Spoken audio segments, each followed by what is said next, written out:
আপনারা যারা UI UX designer হিসেবে আপনাদের ক্যারিয়ার করতে চাচ্ছেন, একাডেমিক সার্টিফিকেটের থেকে আপনাদের বেশি দরকার আপনাদের পোর্টফোলিও সাজানো। সো পোর্টফোলিওটা সাজাবেন কিভাবে, আর পোর্টফোলিওটা কি? পোর্টফোলিও হচ্ছে আপনি এই পর্যন্ত যতগুলো কাজ করেছেন বা আপনার কাজের যে ধরন, সেটা আপনি কোনো একটা প্ল্যাটফর্মে পোস্ট দিয়ে রাখবেন। কিসে পোস্ট দিবেন? ড্রিবেলে বা বিহান্সে। ড্রিবেল ও বিহান্স এমন একটা সাইট যেখানে আমরা কাজের স্যাম্পল আমরা সেখানে পোস্ট করি বা আপলোড করে থাকি। যখন রিক্রুটার আমাদের পোর্টফোলিও চায়, তখন আমরা আমাদের এই ড্রিবেল বা বিহান্সের লিঙ্কটা রিক্রুটারের সাথে শেয়ার করি।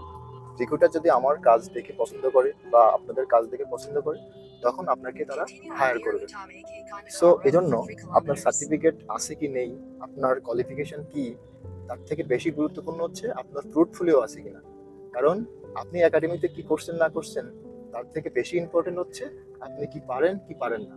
তো আপনি যখন কাজের স্যাম্পলগুলো আপলোড দিবেন, রিক্রুটার বুঝেই ফেলবে যে আপনার দক্ষতা কতটুকু, আপনি কি ধরনের কাজ আসলে করতে পারবেন। তারা যদি আপনাকে হায়ার করে, তাহলে তারা আপনার থেকে কি ধরনের বেনিফিট পাবে বা আপনি তাদের কতটুকু পারপাস সার্ভ করতে পারবেন। সো এজন্য আপনি যদি ইউআই ইউএক্স ডিজাইনার হিসেবে আপনার কেরিয়ার করতে চান, তাহলে আজকে থেকেই আপনার একটা পোর্টফোলিও তৈরি করুন ড্রিবল এবং বিহান্সে।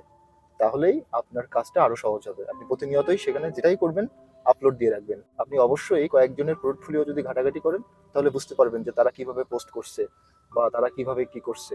সব থেকে ভালো হয় যদি আপনি কেস স্টাডি তৈরি করতে পারেন। বিগিনার লেভেলে আপনার কেস স্টাডি বা কোনো প্রজেক্ট থাকবে না, এটাই স্বাভাবিক। এই জন্য আপনি যেটাই করছেন না কেন, সেটাই আপনি ওখানে পোস্ট দিয়ে রাখবেন।